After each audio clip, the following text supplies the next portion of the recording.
vou iniciar esse vídeo lendo imediatamente a passagem que se encontra no livro de Isaías, no capítulo 14, versículo 9 até o versículo 11. O título dessa mensagem você já deve ter visto aí na descrição do vídeo, né? E a leitura é essa daqui. O inferno, desde o profundo, se turbou por ti, para te sair ao encontro na tua vinda. Despertou por ti os mortos e todos os príncipes da terra, e fez levantar do seu trono a todos os reis das nações. Estes todos responderão e te dirão: tu também adoeceste como nós e foste semelhante a nós. Já foi derrubada no inferno a tua soberba com o som dos teus alaúdes. Os bichinhos debaixo de ti se estenderão e os bichos te cobrirão. Essa passagem que a gente encontra no livro de Isaías, ela é uma profecia a respeito do rei da Babilônia, da grande destruição que a Babilônia fez na época em que era o império dominante no mundo. E Deus está dizendo aqui que chegará o dia da sua destruição, né? Que chegará o dia da sua destruição e que a terra finalmente descansará desse tipo de gente. Quer dizer, Deus quebrará o cetro da impiedade, o cetro dos ímpios, e eles, com sua soberba e a sua arrogância, como todos os governantes da terra, serão lançados no inferno. Esses dias eu estava pensando numa situação seguinte. Eu fiz uma pregação a respeito do dilúvio e eu fiquei impressionado porque antigamente eu tinha uma ideia bem diferente da questão da salvação, né? Da quantidade de pessoas que poderiam ser salvas no mundo. Então eu digo assim, será que umas 10 pessoas vão se perder enquanto uma vai se salvar? Quer dizer, é uma proporção gigantesca, tipo de 10%. Só que minha teoria estava totalmente errada e é fácil de perceber isso pela Bíblia. Pela quantidade de pessoas que havia no mundo na época de Noé, foram salvas apenas 8 pessoas, como eu já cansei de dizer, já fiz até vídeo, eu tenho uma live onde eu explico isso daí, né? Que 8 pessoas no mundo que já era o ano 1600, desde o nascimento de Adão, e os homens viviam muito tempo, então tinha muita gente na terra, de maneira que a proporção de salvos para os perdidos era de milhares de pessoas, talvez até de milhões, não sei, né? Não sei quantos milhões de pessoas haviam no mundo, né? Mas eu sei que talvez não houvesse milhões, mas se houvesse, seriam milhares de pessoas para cada uma pessoa salvo, uma perdida. Aí depois nós temos uma outra proporção que a gente pode ver também. É a questão da destruição de Sodoma e Gomorra. Uma cidade, não era apenas uma cidade, eram muitas cidades, eram várias cidades, né, que foram derrubadas pelo Senhor por causa da iniquidade, por causa do pecado. E é interessante entender que lá somente 3 pessoas foram salvas. Quer dizer, de novo, a proporção entre quem foi salvo e quem se perdeu é gigantesca, né? São de milhares, de novo, de pessoas, né? Ou de centenas de pessoas para um salvo. De maneira que quando alguém fez essa pergunta para Jesus, dizendo assim, perguntando se eram poucos os que iam ser salvos, Jesus disse assim: porfiai, lutai, né? Perseverai para entrar pela porta estreita, porque estreito é o caminho e apertada é a porta que leva à vida eterna, e poucos são os que entram por ela. E porque largo e espaçoso é o caminho que conduz à perdição, e muitos são os que entram por ela. Então essa proporção, ela me deixou muito impressionado, né? Dizer assim, ó, cada salvo que Deus tira do mundo, existe uma forma que os crentes falam, né? Poderia se dizer que é um jargão, né? Que uma alma vale mais do que o mundo inteiro perdido.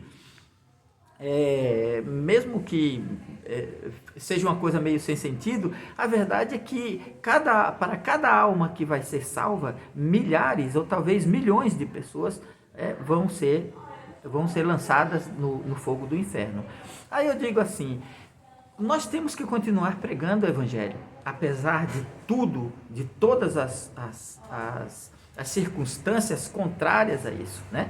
O mundo está extremamente corrupto, as pessoas já não se importam com a salvação e não ligam mesmo, né?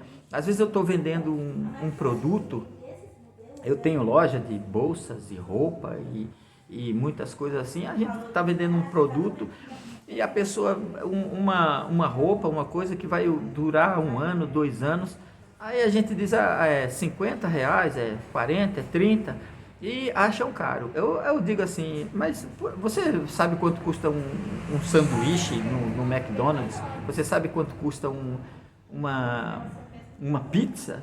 Isso aí, então, do meu ponto de vista, as pessoas não sabem, não se importam com, perderam a noção de valor das coisas. Simplesmente o mundo está tão virado de cabeça para baixo que as pessoas inverteram os valores. Existe uma inversão de valores. Eu tenho na minha casa um guarda-roupa que tem 30 anos, né? Tem mais de 30 anos, ele está em pé ali.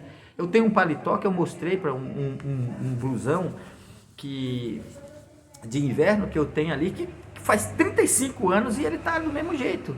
Porque é um produto bom, né? Ele é caro, mas dura muito, então as pessoas não têm noção de valor das coisas. Da mesma forma, eles lançam fora a questão da salvação, eles simplesmente não acham que não vale a pena, né? Eles preferem viver nesse mundo mesquinho, uma vida, sei lá, que tipo de vida que eles procuram viver aqui, mas eles desprezam completamente a vida eterna. Então não admira que para cada salvo, milhões ou milhares deles sejam perdidos. Para cada um salvo, existem milhares e milhares de pessoas que vão para o inferno. De maneira que eu cheguei à conclusão seguinte, que o único consolo que uma pessoa que enfrentará o seu destino final, né, no inferno, no Hades, a Bíblia chama de Hades, de Seol, e não importa o que esses teólogos modernos inventam e fazem para desfazer isso, porque eu digo uma coisa, no inferno não tem velhinhos que não possam caminhar, não existem crianças, não existem pessoas deficientes, mas existe a alma de pessoas pecaminosas, existe o espírito daquelas pessoas que o tempo inteiro odiaram a Deus, odiaram a sua obra e se comportaram nesse mundo como verdadeiros inimigos de Deus. Então eles se depararão com esta situação. E essa passagem bíblica que eu li para vocês aqui no livro de Isaías, no capítulo 14, do versículo 9 ao versículo 14, ao versículo 11, ela diz exatamente assim, ele descreve uma situação onde os mortos, o inferno, quer dizer, as pessoas, a multidão de pessoas que estão no inferno, ficaram agitadas ao saber que o rei da Babilônia estava chegando. E aí eles dizem, então tu é um de nós. Quer dizer que você que destruía as nações, você que fazia estremecer os povos, você também morreu. E é interessante que aqui, nessa profecia, existe uma referência a ele estar deitado numa cama cheia de larvas e coberto de vermes, o que indica que é a decomposição do corpo. Não importa se é o rei da Babilônia, não importa todos os reis da terra, todos os presidentes, senadores, prefeitos, todo aquele que tem um cargo de poder nessa vida, os bichos comerão sua carne, eles serão devorados pelos vermes, eles morrerão, e quando os vermes comerão seu corpo em decomposição, em podridão, e o único conforto que uma pessoa que terá o inferno como a sua morada última, como seu destino final, o único conforto que eles terão, o único consolo é que eles não estarão sozinhos, estarão milhões e milhões com eles. Queira Deus que você não esteja nesse lugar também. Queira Deus que você escape disso, que isso não te sirva de consolo, porque haverá lá muita gente. Aquelas pessoas que te fizeram sofrer, que te fizeram chorar, pessoas que maltrataram outros, pessoas que foram maltratadas por elas, mas que não se converteram, terão pelo menos esse conforto de olhar para eles e dizer: você é que nenhum de nós. Aqui você não tem poder nenhum. Aqui você não é nada. Aqui você é que nenhum de nós. E sendo ainda com uma coisa ainda em mente: cada um será castigado segundo as suas obras. O castigo será proporcional ao prazer que essas pessoas tiverem no mundo e à maldade que eles tiverem cometido. Então, esse que sirva de consolo para aquele que realmente rejeita o Evangelho e não quer de maneira nenhuma se converter a Deus e acreditar na sua palavra.